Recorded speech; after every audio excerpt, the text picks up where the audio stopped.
bergabung dengan API. Kalau bisa semua Pengibas. apologet Itu di mana? bersama dengan Lagi API. pergi ke rumah anaknya. Yayasan Apologet Islam Indonesia. Seperti itu ya. Jadi ini bukan akhir, tapi ini awal ya Bang Juma?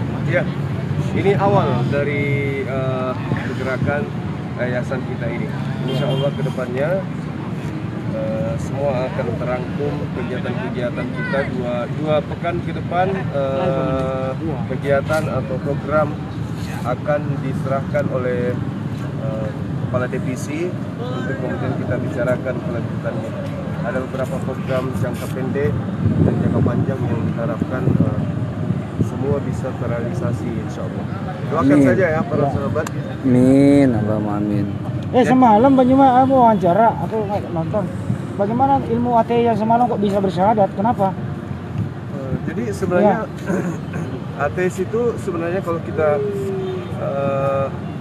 diskusinya itu menggunakan logika, mereka lebih cenderung mudah untuk menerima Islam daripada Orang yang sudah orang bertuhan yang salah. sudah beragama di luar Islam. Karena mereka tidak punya pegangan keyakinan Iya. tentang Tuhan, melainkan logika mereka. Ketika logika mereka itu bisa kita sentuh, maka mereka akan sampai kepada kebenaran hidayah. Itu ya. Amin. Pertanyaan Bang Juma itu sangat, mereka nggak bisa menjawab bahwa kamu kan ingin kalau ada sang pencipta itu harus berwujud, harus ada. Bang Juma melihat analogi bahwa kamu punya akal nggak? Nah, tunjukkan akalmu kalau punya akal. Kalau nggak bisa berarti kamu nggak berakal, nggak punya akal. Gimana komentarnya Bang Juma? Dan ternyata mereka memang tidak bisa menunjukkan akal. Ya. Padahal di sisi lain mereka mempertanyakan Tuhan, ingin mematikan keberadaan Tuhan dalam diri mereka, tapi nggak sanggup, karena mereka mengakui adanya eksistensi daripada akal, tapi mereka tidak mampu menunjukkan wujud daripada akal. Lalu kemudian kita sampaikan bahwa ya itulah keadaan Tuhan. Makanya orang yang bertuhan itu adalah orang yang beriman. Sekaligus mempergunakan akal. Tapi akal itu dia nggak bisa tunjukkan, tapi dia punya. Ya, Itu dia. dia merasa punya akal, tapi dia tidak bisa menunjukkan akalnya. Nah, di sanalah kemudian cakrawalanya terbentuk, cakrawala berpikir terbentuk. Oh, ternyata benar. Sesuatu yang ada tidak mesti harus wujud. Wujud itu ada, tapi tidak semestinya berbentuk fisik. Ya, Betul ya? sama seperti rasa manis. Iya. Rasa manis itu ada, tapi tidak bisa kita gambarkan wujudnya seperti apa.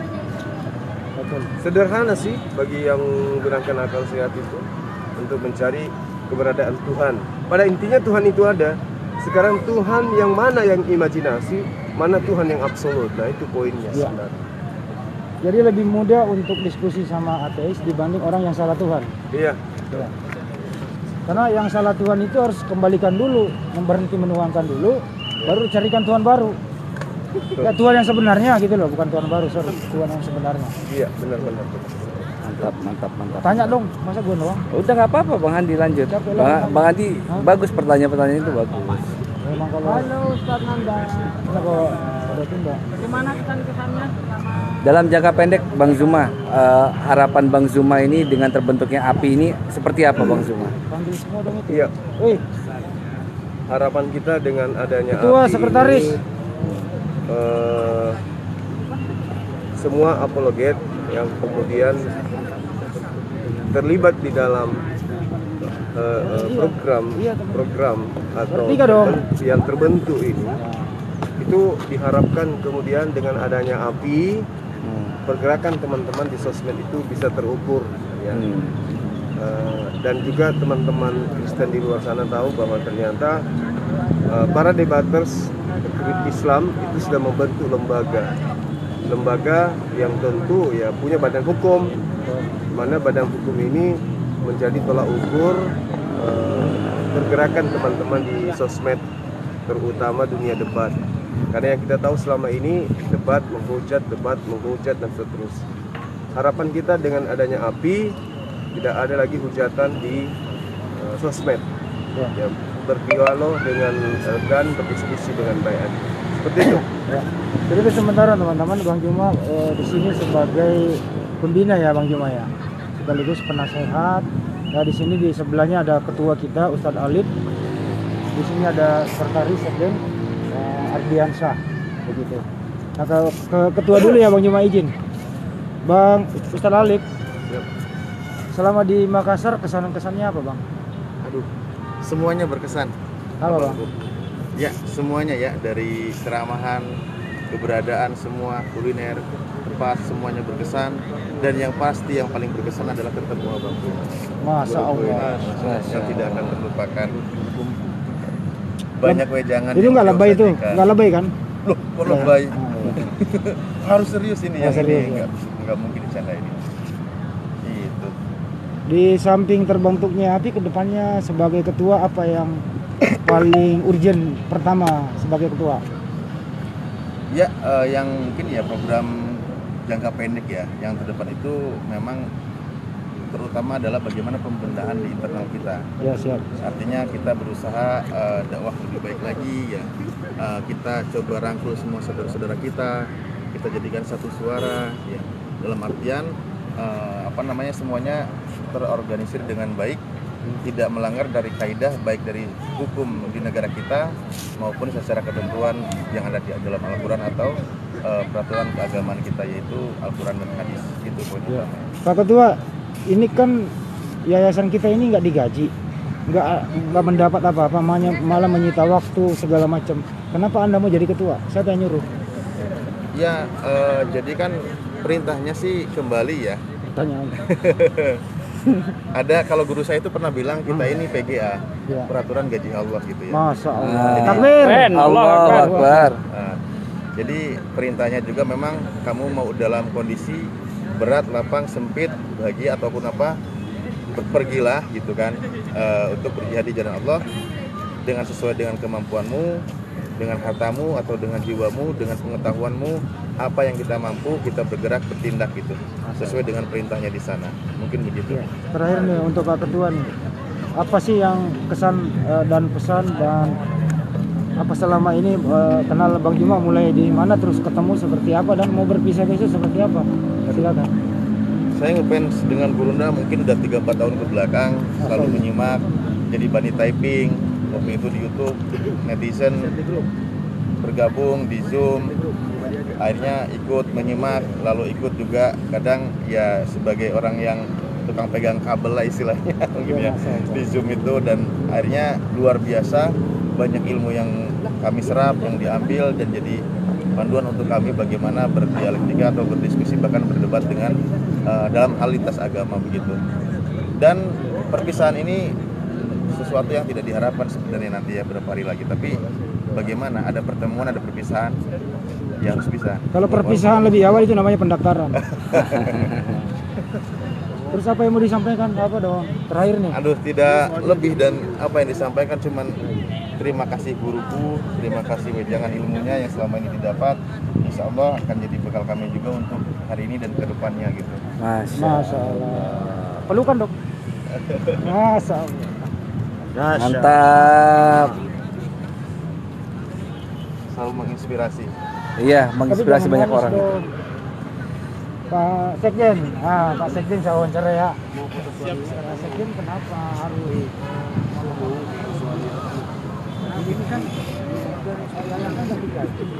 Kenapa Anda membuang waktu begitu jauh dari keluarga, dari masyarakat, apa motivasinya? Sebetulnya saya sudah digaji sama Tidak. gajinya adalah saya bisa Ketua. Nah, ini ketua kita ini. Masya Allah. Izin bertanya, ketua.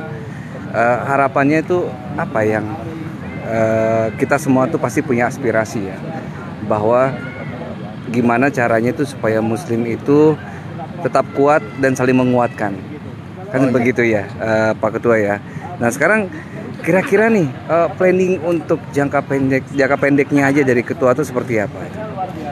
Iya, teringat pesan ulama kita ya, bahwa Islam itu tidak akan berdiri tanpa adanya kekuatan. Masya Allah. Kekuatan itu tidak ada tanpa adanya persatuan. Persatuan itu tidak ada tanpa adanya kepemimpinan gitu. Nah, artinya kepemimpinan di sini adalah wakil ya.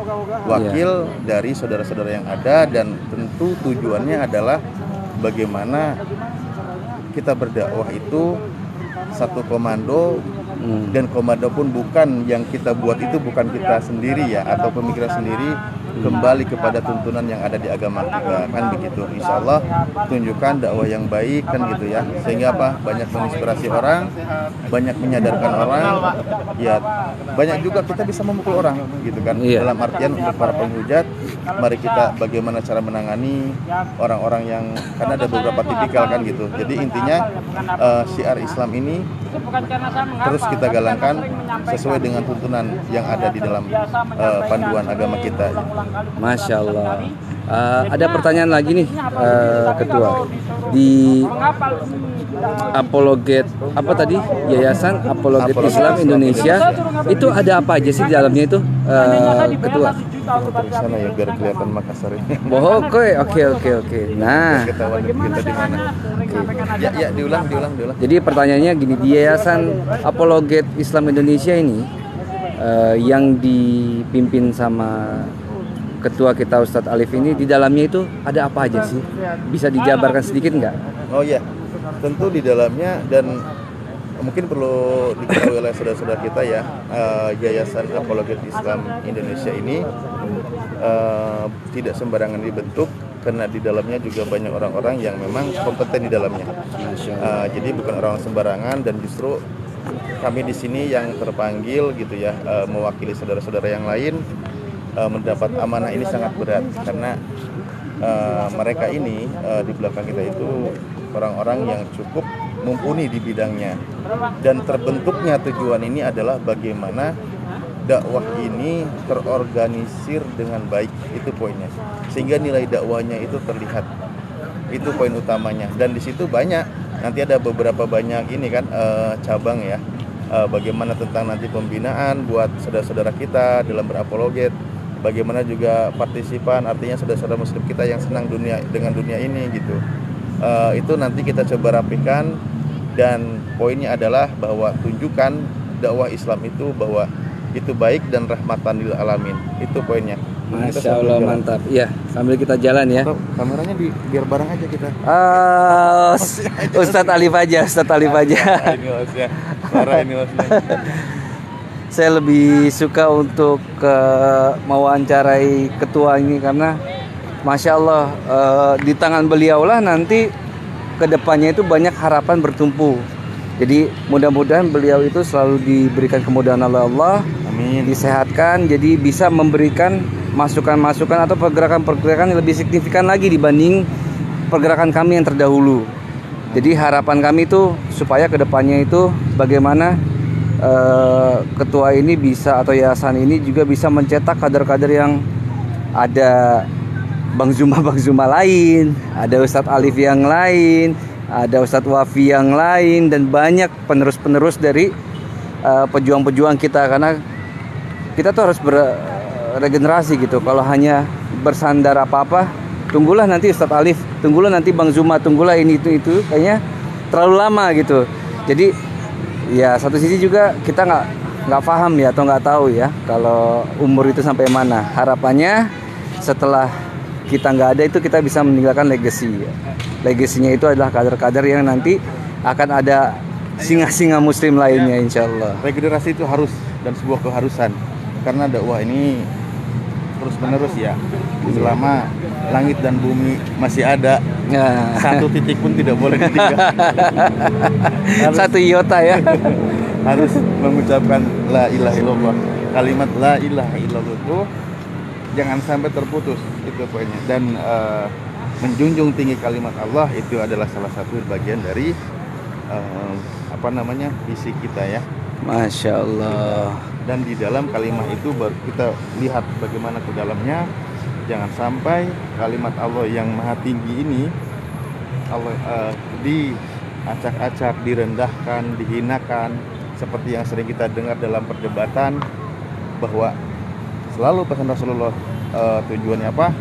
Kita lillahi kalimatillah, menjunjung tinggi kalimat-kalimat Allah, sementara banyak oknum yang selalu merendahkan, mengacak-acak, bahkan naudzubillah dijadikan sebuah kata yang tidak sesuai dengan pada tempatnya. Maka tugas kita di situ, tinggikan terus kalimat Allah, bantah terus, hancurkan terus orang-orang yang selalu merendahkan dan menghancurkan, menghinakan kalimat Allah. Tentu kita harus lebih perang pemikiran ya, begitu. Masya Allah, itu tadi wejangan dari ketua kita yang baru.